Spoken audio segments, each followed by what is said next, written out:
अलख निरंजन आदेश. माझ्या लेकरांनो, आज नाथ बाबा तुम्हाला जीवनाचा एक अत्यंत महत्त्वाचा उपदेश देत आहेत. काळजीपूर्वक ऐका आणि या प्रत्येक शब्दाला आपल्या हृदयामध्ये स्थान द्या. लेकरांनो, संकटाला घाबरून कधीही आपले इरादे बदलू नका. या जगात अशी कोणतीही अडचण नाही जी मनुष्याच्या दृढ निश्चयापेक्षा मोठी आहे. पण दुर्दैवाने अनेक लोके संकटे आली की आपले ध्येयच बदलून टाकतात. लक्षात ठेवा, जर तुमची इच्छा खरी असेल, मन शुद्ध असेल आणि प्रयत्न प्रामाणिक असतील तर मार्गातील दगड सुद्धा तुमच्यासाठी बाजूला होतील. समजदार माणूस आपल्या बुद्धीचा वापर करतो तर मूर्ख माणूस आपल्या जिभेचा. म्हणून बोलण्यापूर्वी विचार करा. बोलणे सर्वांना येते, पण कधी बोलावे, किती बोलावे आणि काय बोलावे हे फार थोड्या लोकांना समजते.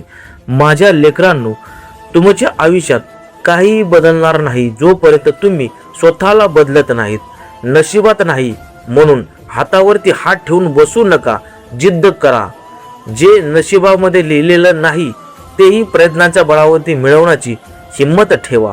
एखाद्याला आपली आवड सांगणे सोपे असते, पण कोणाच्या मनातील आवडते व्यक्तिमत्व बनवणे ही मोठी गोष्ट असते.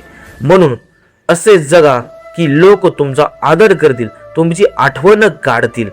लेकरांनो, शरीर जितके चालते तितके निरोगी राहते आणि मन जितके अस्थिर राहते तितके शांत राहते. म्हणून शरीराला परिश्रम आणि मनाला संयम द्या. तुमच्या घरातील वृद्धांच्या डोळ्यात अश्रू कधीही येऊ देऊ नका, कारण ज्या घराच्या छताला गळती लागते त्या घराच्या भिंती कधीही मजबूत असल्या तरी त्याचा उपयोग राहत नाही. आई वडील हे घराचे छप्पर असतात. त्यांचा आदर करा, त्यांची सेवा करा. जर तुमच्यात चुकीला चुकी म्हणण्याचे ध्येय नाही तर तुमचे ज्ञान आणि प्रतिभा दोन्ही व्यर्थ आहेत. सत्याची साथ द्या. जरी संपूर्ण जग तुमच्या विरोधामध्ये उभे राहिले तरी चांगले मित्र तुम्हाला पडू देत नाहीत. आणि लेकरांनो, माणसे प्रत्येक घरात जन्माला येतात, पण माणुसकी फार थोड्या ठिकाणी जन्म घेते.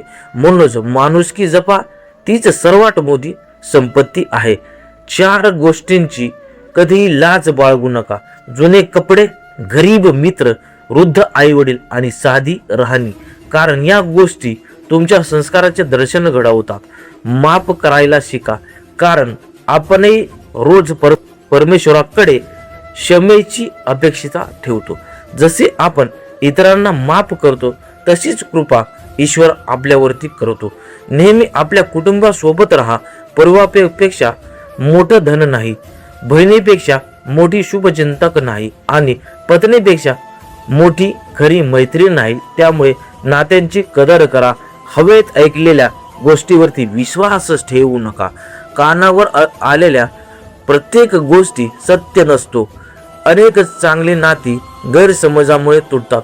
आज केलेले परिश्रम उद्या तुम्हाला शांत झोप देईल, पण आजच आळस उद्याचे दुःख बनवतो. म्हणूनच वेळेचा आदर करा. लेकरांनो, नाती नशिबाने बनतात, अन्यथा रोज हजारो लोक भेटतात, पण प्रत्येक जण आपला होत नाही. बदला घेण्याचा विचार करू नका, बदला घडवण्याचा विचार करा. कारण बुद्धिमान व्यक्ती विटेला दगडाने उत्तर देत नाही तर आपल्या यशाने उत्तर देतो. लक्षात ठेवा, कर्माचा हिशेब अचूक असतो. जसे वासरू 100 गायीमध्ये स्वतःला आईला शोधतो, तसेच कर्म आपल्या कर्तव्याला किंवा कर्त्याला शोधूनच काढतो. आज नाही तर उद्या प्रत्येकाला आपल्या कर्माचे फळ मिळते. संकटापासून पळू नका, त्याचा सामना करा. कारण चांगले दिवस मिळण्यासाठी वाईट दिवसांची लढावेच लागते. दुःखाकडे पाहायला तर दुःख वाढते, आनंदाकडे पाहाल तर आनंद वाटतो. कारण ज्या गोष्टीवरती तुम्ही लक्ष केंद्रित करता तीच गोष्ट तुमच्या आयुष्यात मोठी होते. अहंकार कधीच टिकत नाही. फुटण्यापूर्वी गुलाल कालाही वाटत असते की सर्व पैसे त्याचेच आहेत, पण एका क्षणात सर्व काही बदलते. पैसा वापरण्यासाठी असतो आणि प्रेम करण्यासाठी माणसे असतात. पण आज लोक पैशावरती प्रेम करतात आणि माणसाचा उपयोग करतात. हीच जगातील सर्वात मोठी शोकांतिका आहे. जीवनात काही मिळवण्याचे असेल तर मार्ग बदला, पण ध्येय बदलू नका. संघर्ष जितका मोठा, विजय तितका भव्य असतो. वेळ आणि शब्द या दोघांचा वापर जपून करा, कारण हे दोघी एकदा निघून गेले की परत येत नाही. चेहरा सुंदर असणे महत्वाचे नाही, जिभेची गोडी आणि स्वभावाची सुंदरता याची किंमत अधिक असते. शिक्षक आणि रस्ता यांच्यात एक साम्य असतो, तो स्वतः जागेवरती राहतात पण इतरांना त्यांच्या मंजिलीपर्यंत पोहोचतात. लेकरांनो, रोज काहीतरी चांगले आठवा आणि काहीतरी वाईट विसरा. जीवन आनंदी होईल. इतरांबद्दल वाईट विचार करणे सोडा. तुमची विचारसरणी जितकी शुद्ध होईल तितके तुमचे जीवन सुंदर होईल. अवसर आणि सूर्योदय दोघेही सारखे असतात. उशीर करण्याच्या हातून दोन्ही निसटून जातात. नाती टिकवायची असतील तर एकमेकांना समजून घ्या, परखू नका. प्रेम करा, अहंकार नको. शब्दामध्ये ताकद ठेवा, आवाजात नाही, कारण पिके पावसाने उगतात, गडगडाने नाही. दुसऱ्याच्या कमी लेखणे सोडा, हाच खरा आध्यात्मिक विकासाचा मार्ग आहे. जो माणूस सर्वांना सोबत घेऊन चालतो तोच खऱ्या अर्थाने सर्वात पुढे जातो. गोड खोटे बोलण्यापेक्षा कडवे सत्य बोलणे श्रेष्ठ आहे.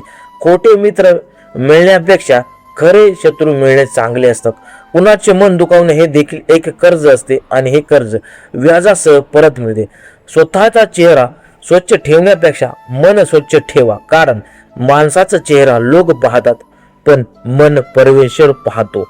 वर्तमान काळात हा जगातील सर्वात मौल्यवान खजिना आहे. तो एकदा निघून गेला की संपूर्ण जगाची संपत्ती देऊने परत विकत घेता येत नाही. मदत करणे हा जगातील सर्वात मोठा दानधर्म आहे. म्हणून शक्य असेल तितके मदतीला हात पुढे करा. ज्याच्यावरती प्रेम करता त्याच्याशी स्पर्धा करू नका. प्रेमात जिंकणे नसते, फक्त जपणे असते. आणि शेवटी लेकरांनो, जर कोणी तुमच्यासाठी मनापासून प्रार्थना करावी अशी वाटत असेल तर असे जीवन जगा. तुमच्या नावाने लोकांच्या ओठावरती आशीर्वाद येतील. नेहमी सत्याच्या मार्गावरती चालत राहा. कर्मावरती विश्वास ठेवा.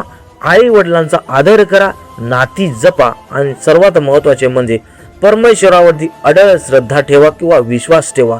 नाथ बाबा तुमच्या पाठीशी आहेत आणि कायम तुमच्या पाठीशीच राहणार आहेत. अलख निरंजन. आदेश. ओम चैतन्य श्री नवनाथाय नमः.